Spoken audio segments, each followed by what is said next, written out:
Muy buena tarde, tengan todos ustedes, distinguidos futuristas, amigos todos. Agradezco cumplidamente a Eric Oberland, presidente de la World Future Studies Federation, y a la doctora Guillermina Baena Paz, presidenta del Comité Ejecutivo de dicha federación, por la amable invitación que me formularon para participar en este evento que por primera vez se realiza en un país de América Latina, en México, y orgullosamente en nuestra Universidad Nacional Autónoma de México, la Universidad de Todos, la Universidad de la Nación.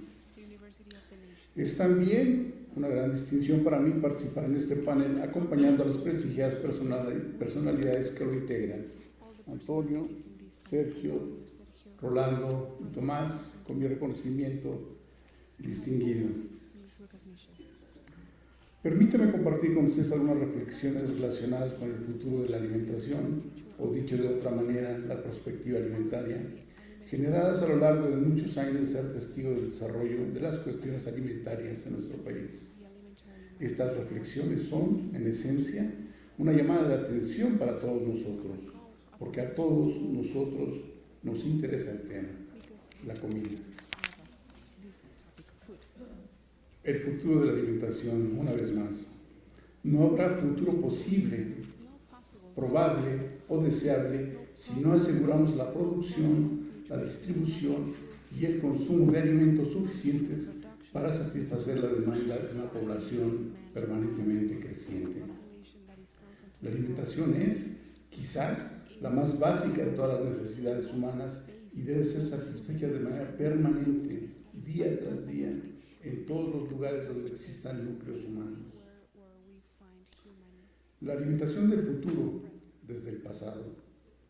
Hace 37 años se realizó en la Universidad Nacional Autónoma de México, en el programa Universitario de Alimentos, el proyecto La Alimentación del Futuro, el cual estuvo centrado en una pregunta sencilla: ¿qué vamos a comer dentro de 20 años?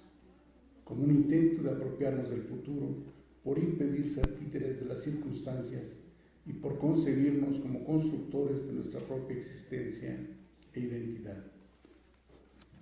El proyecto involucró, bajo el liderazgo de Raúl Carvajal Moreno y José Manuel Vergara Cabrera, coordinadores del mismo, y de Rodolfo Quintero Ramírez, entonces director del Programa Universitario de Alimentos, a más de 100 renombrados participantes de la propia Universidad Nacional Autónoma de México y de otras instituciones de educación superior nacionales y extranjeras, de dependencias gubernamentales vinculadas con el sector, de empresas privadas relacionadas con la alimentación, de organismos internacionales multilaterales, así como de centros de investigación privados.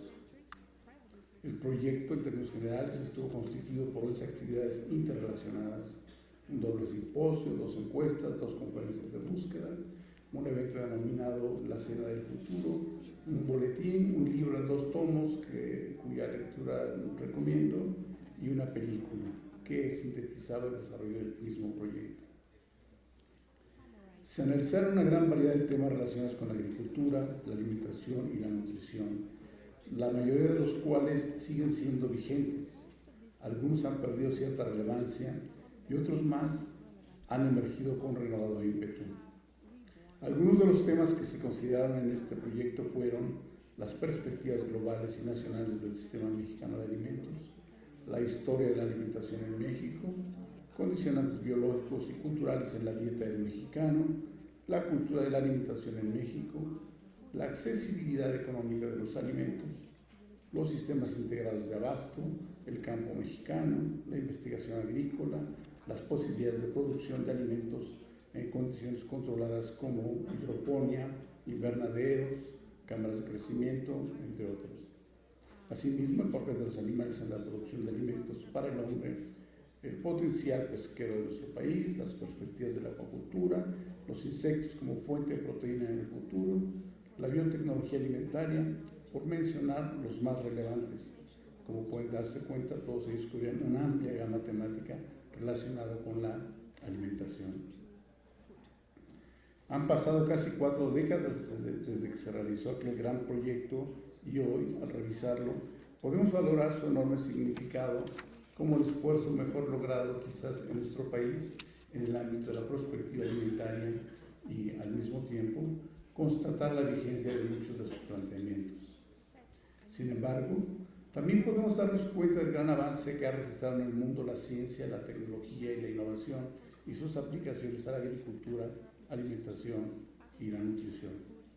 Es fácil advertir que en esos años no se hablaba, por ejemplo, del papel de los alimentos transgénicos, por lo menos no con el caudal de conocimientos que sobre ellos existe hoy en día, ni sobre el desarrollo de las ciencias genómicas y agrigenómicas, ni de la neurogastronomía o la gastrofísica, ni de la cocina molecular, ni del desarrollo de los alimentos que emergen hoy en día en múltiples formas y presentaciones.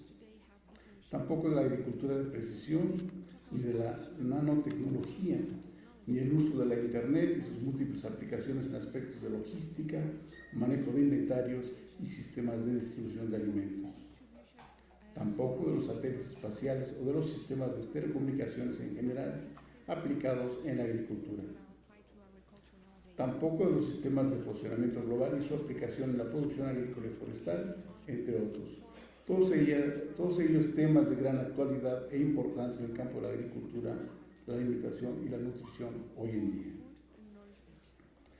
Por otra parte, es importante señalar que desde esos tiempos a la fecha se ha modificado la geografía mundial, se ha fortalecido la geopolítica, aparecieron la bioeconomía y la biopolítica, se derribaron ignominiosos muros y ahora se construyen nuevos.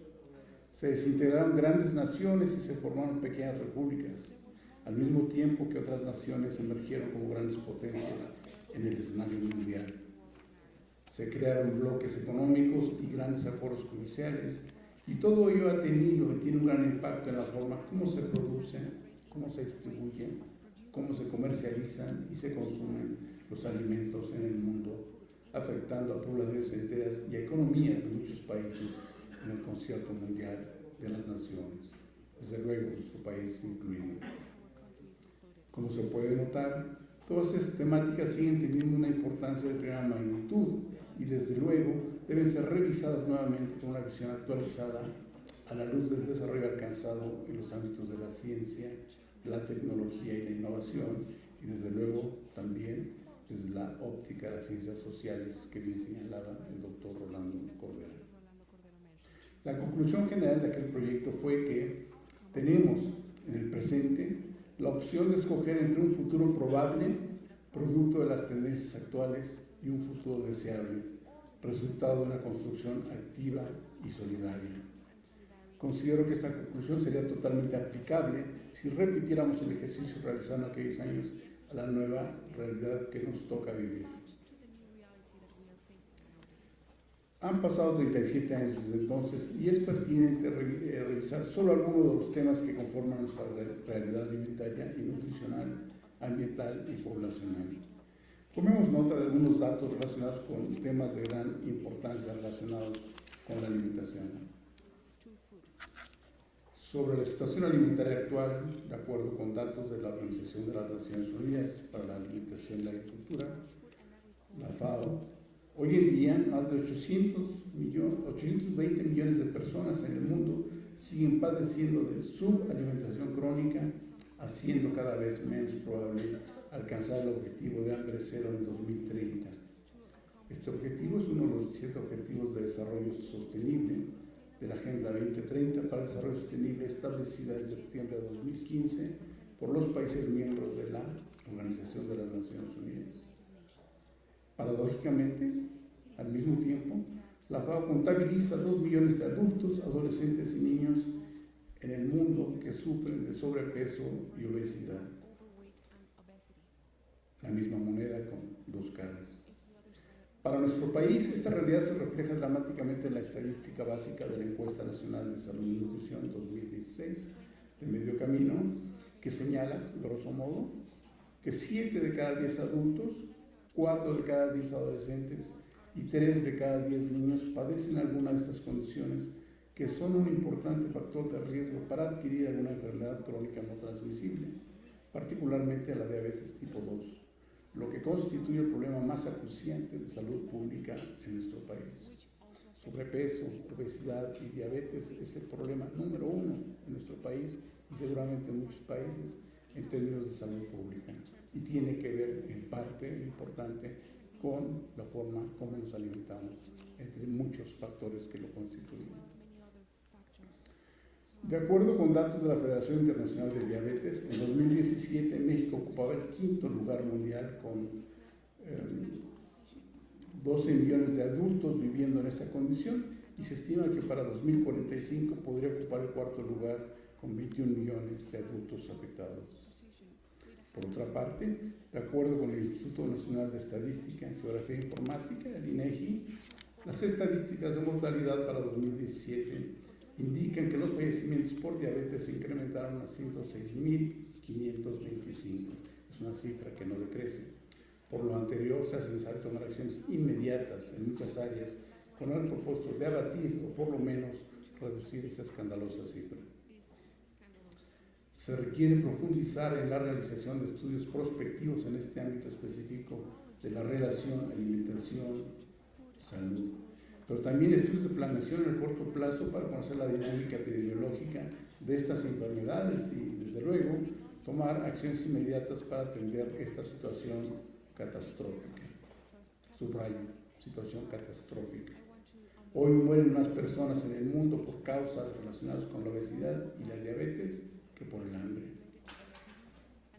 En términos de población, a nivel mundial y de acuerdo con un informe reciente de la Organización de las Naciones Unidas, denominado Perspectivas de la Población Mundial 2019, aspectos destacados, se indica que se espera que la población mundial alcanzará 9.000 millones de personas en 2050 y un máximo de casi 11.000 millones alrededor de 2100. Eso sí es muy a futuro, desde luego. Existen diversos estudios que aseguran que existe suficiente capacidad técnica y financiera para alimentar a 10.000 millones de habitantes. Solo se requiere saber si se tiene la voluntad política y ética para hacerlo, que es el gran elemento faltante. En México, se calcula que en nuestro país existe una población cercana a los 125 millones de habitantes y se proyecta que esta alcance la cifra de 127 millones en 2020.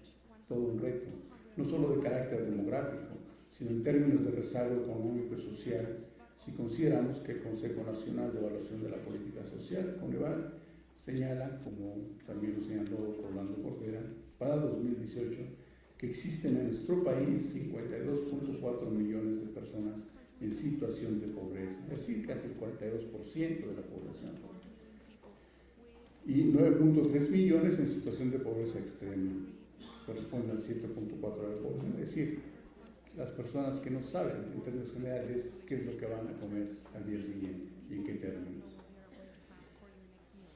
Indica también que 25.5 millones de personas están en una situación de carencia social respecto al indicador de acceso a alimentación. Resulta sencillo deducir el impacto de la pobreza en el acceso económico para tener una alimentación adecuada de la población. Otro tema relevante es el cambio climático. El cambio climático y la creciente variabilidad del clima y sus fenómenos extremos están afectando a la productividad agrícola, a la producción de alimentos y a los recursos naturales, con repercusiones en los sistemas alimentarios y los medios de vida rurales, entre las que cabe citar una disminución del número de agricultores que deciden abandonar las prácticas agrícolas dadas las condiciones de incertidumbre, de pérdidas económicas debidas a siniestros. Todo ello ha conducido a cambios importantes en la forma de producir, distribuir y consumir los alimentos en todo el mundo, y a nuevos desafíos para la seguridad alimentaria, la nutrición y la salud. El cambio climático atenta contra la seguridad alimentaria, pues tiene efectos directos e indirectos en la productividad agrícola a través de cambios en los regímenes pluviométricos, generando sequías e inundaciones, y con ello una redistribución geográfica de plagas y enfermedades. El cambio climático ya está aquí desde hace algunos años. Se considera que es posible que con la cooperación colectiva internacional se pueda mitigar y quizás hasta revertir los efectos del cambio climático. Sin embargo, para ello se requiere la participación decidida de las principales potencias económicas del mundo, pero Si el actual presidente de los Estados Unidos de América está convencido de que el concepto de calentamiento global fue creado por y para los chinos con el propósito de hacer no competitiva la manufactura estadounidense, y entre otras acciones ha retirado en 2017 a su país del Acuerdo de París sobre Cambio Climático, se antoja difícil lograr acuerdos que permitan tomar acciones para enfrentar esta situación, que, reitero, tiene efectos importantes en el nivel global, particularmente para la agricultura y la alimentación. Son solo 3 grandes temas a los que hemos aludido y que, por supuesto, cada uno de ellos tiene explicaciones mucho más profundas y complejas, pero nos sirven para ejemplificar la naturaleza de los problemas agrícolas y alimentarios, poblacionales y medioambientales, y sobre todo la necesidad de analizarlos con todo el andamiaje y las herramientas metodológicas de la visión prospectiva. Permítame compartir algunas preguntas elementales tomadas de un plumazo sobre el futuro, y veremos la importancia de tratar estos asuntos con una visión prospectiva. ¿Cuál será la población dentro de 30 años en nuestro país? ¿Dónde estarán ubicadas las grandes masas de población? ¿Para cuánta gente se tendrá que producir alimentos? ¿Qué tipo de alimentos se producirán? ¿A qué costo? ¿Tendremos sistemas de producción agroalimentaria sustentables? ¿Tendremos cantidades suficientes de agua para uso agrícola? ¿Qué pasará con los organismos genéticamente modificados y su uso en la alimentación? ¿Cuál será el futuro de la agricultura orgánica en nuestro país? ¿Cuáles serán las tendencias en la producción y consumo de alimentos ultraprocesados? ¿Se reducirán las altas tasas de sobrepeso y obesidad que nos afectan hoy? ¿Mediante cuáles mecanismos? ¿Será suficiente la infraestructura en los sistemas de salud institucional para atender el creciente número de pacientes con enfermedades crónicas, no transmisibles, asociadas con la alimentación y los estilos de vida?